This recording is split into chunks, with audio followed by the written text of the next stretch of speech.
बिस्मिल्लाहिर्रहमानिर्रहीम। अस्सलाम वालेकुम। मैं सैयद इमरान शफ़क़त आपकी खिदमत में हाज़िर हूँ। दो ख़बरें हैं, कल की हैं और बड़ी अहम ख़बरें हैं। एक ख़बर है कि काबीना के इजलास में जो वज़ीर-ए-आज़म के मशीर बराए पेट्रोलियम हैं, उनके साथ बहुत क्या उनको कहेंगे कि बहुत ही उनकी, हमारे यहाँ पंजाबी में कहते हैं कि बड़ी भैड़ी हुई है नाल, तो वो वहाँ पे हुई है और बहुत ज़्यादा उनको वजाहतें पेश करनी पड़ी हैं। जो वज़रा हैं उनका लब लहजा बड़ा हार्श हो गया था और वो पूरी कहानी क्या है वो एक ये ख़बर है। दूसरी ये है कि लग ये रहा है कि जो पाकिस्तान की स्टेट है और जो पीडीएम है, ये मामला इनके जो बंद गली की तरफ जा रहे थे, तो कुछ दरमियान में लोग पड़े हैं इसको सिचुएशन को अपना क्या डिफ्यूज़ करने के लिए, या कह लें कि मामला पारा जो है उसको नीचे लाने के लिए। और ये जो बीच में लोग पड़े हैं, ये पावर पॉलिटिक्स का तो आप हिस्सा कह सकते हैं किसी ना किसी दर्जे के ऊपर, लेकिन ये पॉलिटिकल फिगर्स नहीं हैं। ये जिसको कहते हैं इस्टेब्लिशमेंट में या सर्विस ऑफ पाकिस्तान में रहने वाले रिटायर्ड अफसर नहीं है। वैसे तो वो भी बड़े एक्टिव हुए हैं, वो भी मैं आपको बताऊंगा। और इसी से जुड़ी जो अगली बात है कि बिलावल भुट्टो को मुलाकात के लिए शहबाज शरीफ के पास किसने भेजा, ये आज लाहौर में बड़ा एक हॉट इशू रहा। आज नहीं, सॉरी, कल हॉट इशू रहा था। ये तीन चीज़ें हैं बुनियादी तौर पे जिस पे मैंने आपसे बात करनी है। पहली चीज़ तो ये ज़हन में रख लें कि एलएनजी की जो कीमतें एकदम बड़ी हैं और वो पिछले दौर में किस तरह कंट्रोल रहीं, और वो जो ठेके बल्क में किए थे पिछली गवर्नमेंट ने, और उसकी पादाश में वो बेचारे शायद खान अब्बासी वो केस भुगत रहे हैं हस्बे दस्तूर हस्बे रवायत नैब के अंदर।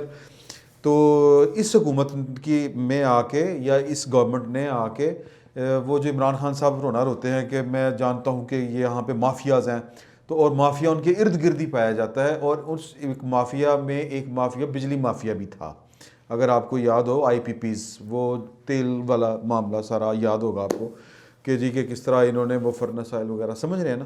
तो जो अपना है अपना नदीम बाबर साहब जो हैं, ये आईपीपीज़ के आप यूँ समझे अगर वो एक माफिया है तो ये इस माफिया के नुमाइंदे थे जो हुकूमत में शामिल हैं।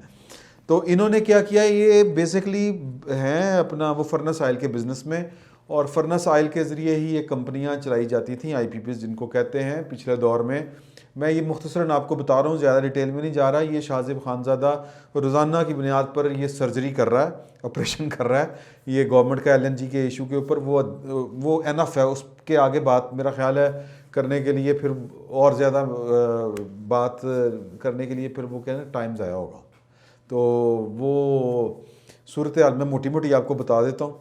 वो सिर्फ इतनी सी बात है कि पिछली गवर्नमेंट ने एलएनजी के ज़रिए, ये जो गर्दिशी कर्जा भी इससे कम हुआ कि फर्नेस ऑयल की बजाय एलएनजी के ज़रिए जो प्राइवेट प्रोडक्शन है आईपीपीज़ की बिजली पैदा करने वाला, वो इस खाते पे चढ़ाया था उनको कि आप इसके ज़रिए सस्ती है, और बल्क में ठेके किए थे जिसका उनके ऊपर इल्ज़ाम आया। लेकिन ये जो मौजूदा रजीम के अंदर जो एक कह लें कि एक माफिया का जो एक नुमाइंदा वज़ीर-ए-आज़म के स्पेशल असिस्टेंट या मशीर की सूरत में हुकूमत के अंदर मौजूद है, नदीम बाबर साहब, ये इनका जो सारा धंधा है ये फर्नेस ऑयल का था। तो इन्होंने वज़ीर-ए-आज़म को पता नहीं की पट्टी पढ़ा के, लेकिन पीडीएम वाले नहीं मानते, और जो नाकद हैं और जिनके पास ये इन्फॉर्मेशन है वो कहते हैं ये हो नहीं सकता कि इस लेवल का काम वज़ीर-ए-आज़म की मर्ज़ी के बाद, मतलब अरबों खरबों रुपए के टांके लग रहे हैं, और वज़ीर-ए-आज़म साहब भोले बादशाह बन के वो चूँकि मुझे पता नहीं है कि अच्छा इंज भी हो जाता है।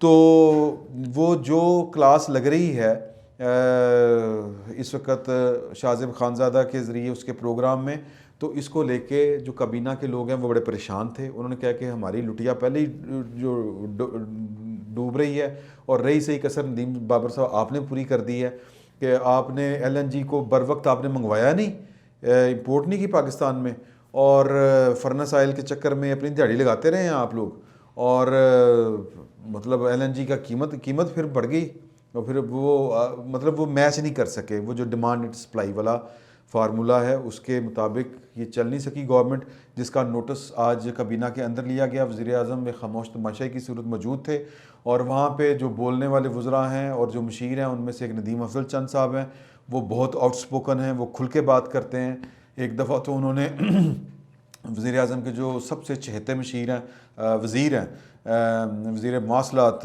मुराद सईद साहब की बहुत ज़्यादा क्लास ली थी, और इतनी क्लास ली थी कि वज़ीर आज़म को फिर बीच बचाव कराना पड़ा, बल्कि मुराद सईद को शटअप कॉल भी देनी पड़ी। तो आज कुछ इसी तरह का मामला था।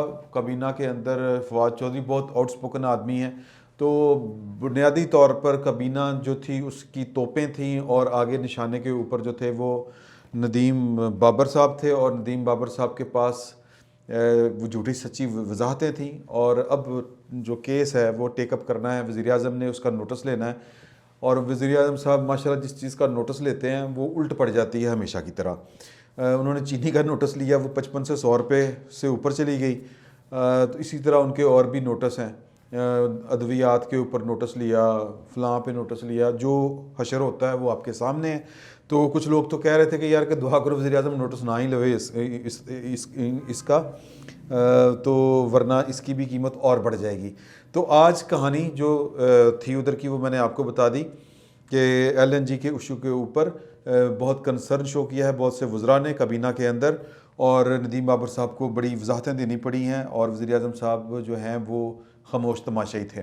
दूसरी तरफ ये ख़बर ये आई है कि पाकिस्तान की एक बिज़नेस क्लास के बहुत से लोग जो स्टेक होल्डर तो नहीं है, ये बराह रास्त स्टेक होल्डर नहीं है। वैसे तो अगर आपने पाकिस्तान में कारोबार करना है तो आपके लिए हालात साजगार होने चाहिए, सियासी इस्तेहकाम होना चाहिए, जो कि इस वक्त नापैद है। कोई पता नहीं कि की होना की नहीं होना। तो पाकिस्तान की जो एलीट बिज़नेस क्लास के जो लोग हैं, जो बाजवा साहब से भी एक आध दफ़ा मिल चुके हैं एक वफ्द की सूरत में, और अपने कंसर्न्स उन्होंने शो किए थे, और उनको बताया था कि यार के बल्कि मलक रियाज ने कहा तो मैं तेने पैसे भी दे देते ने, फिर भी नैब वाले मेरे पीछे पे हुए ने। तो ये उन्होंने शिकवा किया था। तो उस लेवल के कुछ बिजनेसमैन हैं, वो इस वक्त ये जो महाजराई हद से ज़्यादा बढ़ी हुई नज़र आ रही है पाकिस्तान की इस्टेब्लिशमेंट और या रियासत पाकिस्तान के अहम अदारों की और PDM की, ये जो तनाव है इसको कम करने के लिए वो मैदान में आए हैं। और फौरी तौर पर वो उन्होंने रब्ता किया है इस तरफ, यानी गवर्नमेंट साइड्स पे, कि हमें आप किस लेवल तक मैंडेट देते हैं कि हम जाके बातचीत उस तरफ करें PDM वालों से, ख़ुसूसन नवाज शरीफ से और मौलाना फजलुर रहमान से, ताकि मामलात को, और इवन जो है आसिफ अली जरदारी के साथ, ताकि जो हीट इस वक्त बहुत ज़्यादा या दर्जा हरारत बहुत ज़्यादा बढ़ा हुआ है इसको नीचे लाएं और कोई दरमियान का रास्ता निकालें। वो कहते हैं कि जी कि दूसरी जंग अज़ीम में भी एक बिजनेसमैन थे, एक दो चार, उन्होंने मामला टेबल पे हल करवाए थे उस वक़्त के जो मुतहारब रियासतें थीं। तो ये तो रियासतें नहीं हैं, ये तो मुल्क के अंदर के कुछ स्टेक होल्डर्स हैं, कोई पॉलिटिकल स्टेक होल्डर हैं, कोई कुछ दूसरे हैं। तो ये तनाव उनके दरमियान है। तो बिज़नेसमैन बड़ा काम कर सकते हैं, और हमेशा बिज़नेसमैनों ने किया। मलक रियाज साहब का आप किरदार जो है वो भूल नहीं सकते। वो जो धरने हुए थे 2014 में भी, तब भी वो एक पैगाम लेके गए थे नवाज शरीफ के पास, और फिर मौलाना फजलुर रहमान के साथ, आसिफ अली जरदारी के साथ, फिर वो जब आपको याद होगा कि वो क्या कहते हैं जी, ये वाले मौलाना नहीं, ताहिर कादरी साहब जब पीपल्स पार्टी के दौर में बहुत ज़्यादा एग्रेशन शो कर रहे थे, तब भी चौधरी शुजात के साथ मलक रियाज साहब गए थे उनके घर, लेकिन वो मलक रियाज का बोझ बर्दाश्त नहीं कर सके थे। एक चीज़ का मैं खुद आई विटनेस हूँ, और वो ये था कि जब नवाज शरीफ साहब वापस आ रहे थे मुशर्रफ दौर में 2007 में, मेरा ख्याल है बेनज़ीर भुट्टो, और वो आगे पीछे आए थे, बेनज़ीर भुट्टो के बाद आए थे, तो तब वो जो मामला तय पाए थे पाकिस्तान में, उनमें एक कलीदी जो रोल था वो मलक रियाज ने भी प्ले किया था। ये ख़बरें मेरे पास अभी महफूज हैं, फिर कभी मौका मिलेगा तो मैं आपको सुनाऊंगा। और आज लाहौर में जो बात एक चल रही थी कि बिलावल भुट्टो साहब जो गए हैं मिलने शहबाज शरीफ साहब के पास, उनको भेजा गया है। अच्छा, वो अब चूँकि जो गवर्नमेंट साइड के करीबी जो जर्नलिस्ट हैं, उनमें से एक साहब से मेरी मुलाकात हुई थी, वो उन्होंने मेरे सामने एक बंदे को फ़ोन करके तो ज़रा मालूमात ली, और वो बंदा ज़ाहिर है कि उसी तरफ का था। तो वो कह रहे थे कि जी कि ये हमने भिजवाया है, और सवाल मैंने ये किया कि भाई आपने क्यों भिजवाया? तो वो कहते हैं नहीं, वो शहबाज शरीफ के पास कोई ना कोई जाना उनका ज़रूरी था क्योंकि शहबाज शरीफ के पास कोई ना कोई हल मौजूद है। तो मैंने कहा कि जी वो तो बज़ाहिर ये लग रहा है कि ताज़ियत के लिए गए थे। हाँ, ये तय है कि उनको जो जेल में जाने की इजाज़त मिली वो जो हमारी रियासती मशीनरी है उसकी मर्ज़ी के बगैर तो नहीं मिल सकती, ये तो बात तय है। लेकिन ये कहना और ये दावा करना कि वो किसी के कहने पे शहबाज शरीफ साहब को मिलने गए हैं, ये एक बहुत बड़ी बात बनती है। और ये बात मुझे तो ज़ाती तौर पे हज़म नहीं हो रही थी, लेकिन वो इस बात पे इंसिस्ट कर रहे थे कि मेरे सोर्स मुझे ये कह रहे हैं कि जी कि उनको भेजा गया है। तो मैं पूछ रहा था, या फिर ये कॉमन एक सवाल आता है कि यार कि भेजा था तो कोई पैगाम दे के भेजा था। अब शहबाज शरीफ तो वैसे भी पूरे राब्तों में हैं और फिर हैं भी एक महफूज मकाम में कि जहाँ पे उन तक रसाई जो है वो हासिल करना कोई मुश्किल काम नहीं है। तो पैगाम तो शहबाज शरीफ के पास होगा, तो बिलावल को भेजने का क्या मकसद बनता है? तो ये उनके पास जवाब नहीं थे। वो कह रहे थे खबर मेरे पास पक्की है कि बिलावल को भेजा गया। अब यहाँ पे मेरी अपनी एक राय है कि ये इस तरह के वाक़यात जब रूनुमा होते हैं तो डिसइंफॉर्मेशंस तरीके के साथ फैलाई जाती हैं, अपने मतलब की बात फैलाई जाती है ताकि जो सियासी इत्तेहाद और जो सियासी मूवमेंट है उसमें कोई ना कोई दरार डाली जाए। तो मैं ज़ाती तौर पे समझता हूँ कि ये कर्टसी कॉल थी, एक रवायत थी कि वो उनसे मिलने गए और उनकी वालदा के लिए फातिहा खानी करनी थी, उन्होंने हाथ उठाने थे उनके लिए। तो जाहिर है कि जब दो सियासतदान मिलेंगे तो फिर सियासत पे बात भी होगी। और जेल कोई ऐसी जगह नहीं है कि जहाँ पे गवर्नमेंट को पता ना चल सके कि इन दोनों रहनुमाओं के दरमियान क्या बात हुई होगी। तो बड़े मोहतात तरीके से बात हुई होगी जितनी भी हुई होगी।